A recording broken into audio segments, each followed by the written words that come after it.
Jigmé, Cyrus. bienvenue sur la chaîne de l'Anti-Sèche. Eh bien, merci pour l'accueil. Mais merci d'être venu en plus. Tout droit de Bordeaux. Exact, tu viens de loin en plus. T'as toujours été à Bordeaux? Alors non, à la base, moi je suis du Périgord. Je suis né à Sarlat, j'ai grandi en Dordogne et jusqu'à mes 18 ans, j'ai fait mes classes en Dordogne. Ok, donc collège, lycée, t'étais en Dordogne et t'es allé à Bordeaux après? Pour la fac, ouais. T'as fait quoi comme fac? LEA anglais-chinois, langues étrangères appliquées. Ok. Anglais-chinois. Et donc du coup, tu parles chinois Bien sûr que non.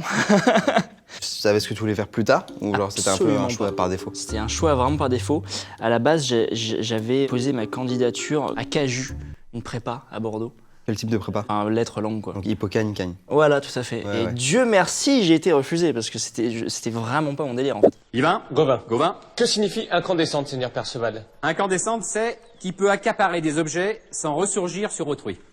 J'ai toujours été assez autodidacte. Très jeune, j'ai réalisé que le système scolaire tel qu'il est en France du moins, c'était vraiment pas ma tasse de thé. Je me souviens en amphi, quelque chose qu'un prof apprenait en 2 voire 4 heures. Je pouvais très bien faire mes recherches chez moi et en la moitié du temps, j'avais appris le truc beaucoup mieux en fait. J'avais l'impression vraiment de perdre mon temps en fait. J'ai vraiment décroché à l'école en 5e. Je me souviens vraiment, la fracture, ça a été les équations en maths. C'est ce moment où j'ai pas compris en fait à quoi ça servait concrètement dans la vie de tous les jours. Genre les maths, tu détestais ça? Je détestais pas ça. Ce que j'ai pas aimé en fait, c'est qu'on m'impose des choses qui intuitivement, je savais que ça allait pas me servir du tout. Alors que j'aurais préféré, je sais pas, ce temps-là, le prendre pour lire un bouquin sur l'entrepreneuriat parce que ça aurait pu m'intéresser à l'époque. Alors pour toi, le système parfait, ça ressemble à quoi? Il faudra apprendre dès le plus jeune âge aux gamins à réfléchir par eux-mêmes et ne pas leur laisser penser que l'intelligence, c'est de recracher, de régurgiter ce que les profs t'apprennent.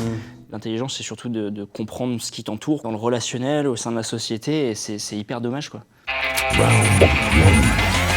Hey, je sens l'épreuve de géo, là. Perspicace. On va devoir placer les éléments sur la zone géographique correspondante. T'es prêt? Allez. Sorti. La statue de la petite sirène. Ça, c'est en pays du Nord, c'est genre en Danemark ou Pays-Bas, un truc comme ça, si je dis pas de Je bêtises. crois que c'est Danemark. Attends. La baie de Halong. Ça, c'est en Chine, c'est à côté de la Chine, ça, je crois, si je dis pas de bêtises. Ça, c'est Borat. Borat! Merde, il vient d'où? C'est pas Afghanistan? Non, Kyrgyzstan ou Turkménistan, je dirais, ou Kyrgyzstan. Bah vas-y, ça c'est quoi? Ragamuffin. Ragamuffin. Jamaïque. Musée de Guggenheim. Ça c'est celui Bilbao. Hop, c'est Espagne. Agiasso, il y a du maïs, des Agiasso, pommes de terre. Agiaco. Je dis une connerie, peut-être au Non mais Kazakhstan, Borat. Kazakhstan. Ok. Et ben bref, je sais pas, j'ai envie de dire Brésil, allez, je sais pas pourquoi. Kyrgyzstan. Boukistan. Boukistan. Ah, et on termine le chrono sur cette vanne. Check mon frère. Excellent. La statue de la petite sirène. Oui. On l'a placée. Danemark. Exactement. C'est le Danemark. C'est au Danemark. C'est à Copenhague. La baie d'Halong. C'est pas ça. C'est pas la Chine, mec. C'est le Vietnam. C'est Vietnam, putain, j'allais dire au niveau Ouais. Thaïlande et tout ça Ouais, machin. ça nous fait 1 point pour le continent. Borat. Quelque chose temps. Tu sais où est-ce qu'on l'a mis finalement? On l'a mis au Kazakhstan. C'est le Kazakhstan. Kazakhstan, beau Ouais. gosse, beau gosse. Agiaco. Mec, t'es sur le bon continent. Mais pas le. Ouais, pas le bon pays. j'ai C'est vu la- le maïs, pour Ouais. moi c'était Amérique centrale, Ouais, Amérique du c'est Sud. la Colombie. Ragamuffin. On est d'accord, Jamaïque. Donc c'est en Suède.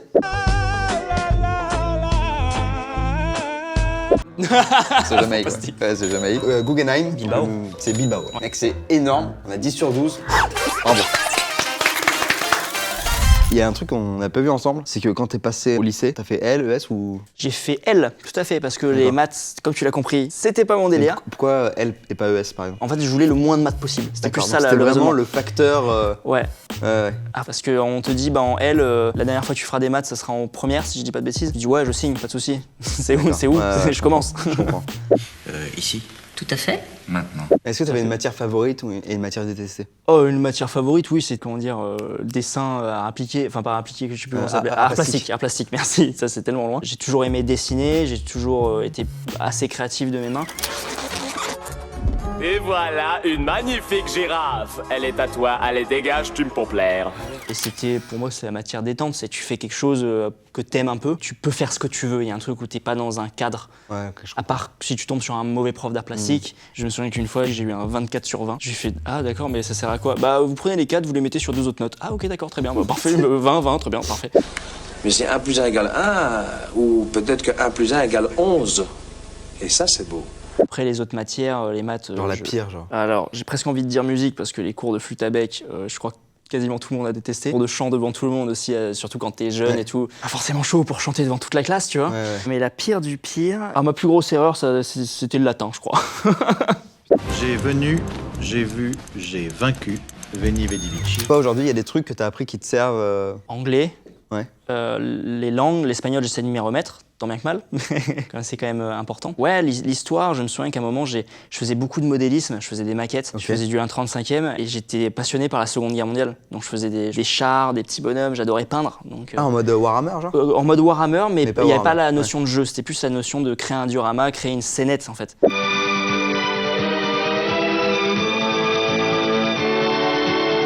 LR, la passion du détail. Jimmy, Cyrus, on va devoir lire la phrase en phonétique et trouver de quelle langue elle provient. tengo miedo de las arañas, j'ai peur des araignées, donc du coup c'est de l'espagnol. C'est l'espagnol, ça? Ouais, tout à fait. Tait uke Coca-Cola, neiki martai fries. Fries.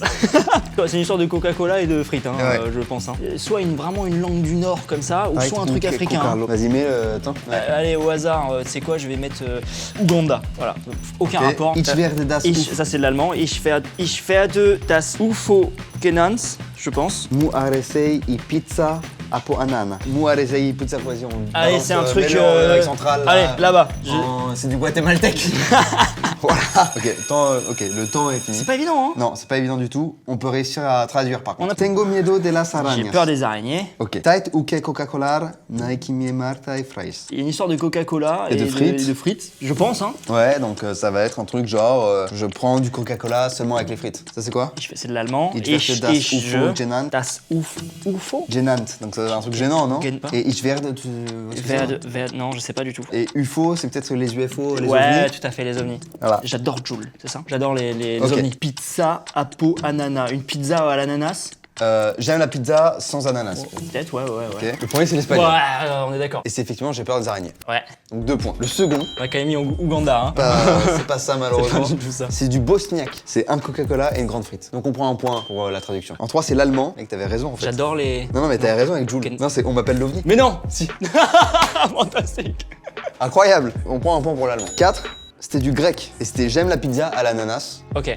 Donc on va prendre un point aussi. prendre un point. Donc ça nous fait 1, 2, 3, 4, 5. Ah, wow, c'est dur. Comment toi tu les préparais les examens? Il y avait les mind maps et généralement en fait j'essayais d'établir un plan de travail en quelque sorte. Une mind map en gros c'est une espèce de carte, il y a une idée centrale, ça fait comme une espèce d'arbre généalogique en quelque sorte. Toutes les idées sont triées comme ça en fait. Ouais, par exemple, je sais pas, tu prends Napoléon, c'est les alliés, ensuite tu vas être les ennemis, Voilà, les guerres, Waterloo, voilà, voilà, les machin. batailles, etc. Ça raconte pas une histoire qui va d'un point A à un point B, mais ça raconte plus une vue d'ensemble. C'est ça. Et moi, je Ouais. fonctionne beaucoup comme ça par vue d'ensemble. J'arrive à bien comprendre comment les choses fonctionnent ou ça m'a suivi jusqu'à la fac. C'est-à-dire que je prenais mes notes que via mind map, quoi. Quand t'étais en fac, tu savais ce que tu voulais faire comme job? Pas spécialement en fait. Ni au lycée, ni au collège, quoi. Ni au lycée, ni au collège. Et comment t'es tombé dans les vidéos? Et ben parce que je faisais de la photo. Il y a un jour, j'ai craqué ma tirelire, je me suis acheté un petit réflexe, un objectif, et j'ai commencé à faire des photos. À l'époque, il y avait les blocus dans les facs, il y avait des grosses manifs. Oui. Donc Et c'est je photo reportage et tout. Voilà, je faisais des photos, reportages en manif, et je me suis dit bah tiens, la photo, je vais continuer. Et je suis devenu photographe de soirée chez T-Late à l'époque. Et non, c'était marrant, je l'ai fait un temps. Et la suite logique, c'était la vidéo parce que c'est un challenge supplémentaire. Il y a du son, il y a plus d'éclairage, il y a du mouvement, il y a du texte. C'est plus une curiosité, Ouais. et j'ai mis un pied dedans et je me suis C'était le enlisé. challenge d'après, quoi. Voilà, c'est ça, c'est ça. Ouais.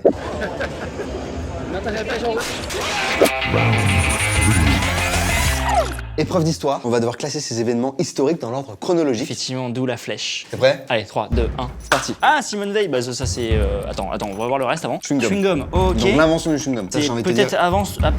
avant Simone Veil, le chewing-gum. Vas-y, Ils avaient place, déjà... place sur le mec, vas-y, Ok, balance, balance. Isaac Newton, c'est quel Et siècle? Waterloo et Mozart. Ça. Waterloo, c'est... j'ai envie de dire 19e.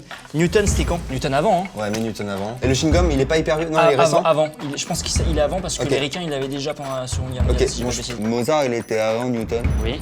Et je pense que Newton, il était avant Simone Veil. Ouais, très bon point. Est-ce qu'on a des dates précises à donner? Waterloo, j'ai envie de dire, allez, 1805 ou 1807. J'ai au hasard. Newton, Moi, Newton, c'était en 1600 quelque chose. Mais peut-être que je dis n'importe quoi, je m'en rends pas compte. 1695. Chewing-gum, 1912. Simone Veil, allez, mettons 37. 1937, 1912, 1807. Ok. 1695, inconnu au bataillon. Très bien. C'est parti. Je pense avec Isaac Newton. Bon, c'était bien 1600 et quelques, c'était 1643. Ok. Donc on avait bon sur le siècle, mais je pense que ça suffit pas. Mozart, il arrive en 1756. On a la bataille de Waterloo, 1815. Ah, j'étais pas loin. Au niveau de la date accordée, clairement. Chewing Gum, c'était 1872. Ah ouais, putain aussi. Ouais. Et après, c'est effectivement Simone Veil, en 1927. On va se l'accorder aussi. 1600, t'as dit combien? 157? 3, 4, ça nous fait 4, 5, 6. Ouais. Ça nous fait 6 points. Dans quelques semaines, les gens qui nous regardent, qui vont passer un examen hyper important. Donc tu te souviens, genre le brevet, le bac, tu te souviens, genre le stress que tu peux avoir quand tu passais le bac et tout. Est-ce que tu as un conseil à leur donner? Je pense que l'essentiel, c'est de comprendre ces cours, surtout ça, de comprendre, pas de les apprendre par cœur. Et après, pour ceux qui sont, je dirais, en tout ce qui est français, français philo, faut juste vendre du rêve. Pour les matières où vous pouvez baratiner, faire semblant que vous savez quelque chose, faites-le. Pour la philo, j'ai régurgité. Concrètement, j'ai fait tout le contraire de ce que j'ai fait pendant l'année. Ouais. Pendant l'année, j'essayais d'avoir de mon raisonnement, d'essayer d'avoir quelque chose d'authentique à ma personne, on va dire. Au bac, j'ai juste régurgité ce que je savais. J'ai eu 18, voilà. Merci mec, merci d'être venu et tout. Super, en plus j'imagine que tu fais plein de choses en ce moment. C'est quoi ton actu là? Bah, je sais pas si t'es au courant, YouCook. Ouais, bien sûr. YouCook, pour ceux qui ne connaissent pas, une super chaîne cuisine d'apprentissage. On n'apprend pas des dates, on n'apprend pas de la révision. On apprend quelque chose qui vous servira toute la vie. Des choses que des fois les parents ne transmettent pas malheureusement et que l'école ne transmet pas. Donc c'est une chose utile. Et un jour. Et si jamais on apprend des dates, par contre, c'est des dates qui se mangent. C'est des dates. Oh, très très bien, très très bien. Merci en tout cas d'être venu. Force et courage pour vos révisions et gros bisous à tout le monde. Bisous, stressez pas et vendez du rêve. Merci à Jigme d'avoir participé à ce Back to School. Vous pouvez aller faire un tour sur sa chaîne et surtout ne ratez pas le prochain épisode pour connaître son classement. Et dans tous les cas, abonnez-vous à l'Anti-Sèche.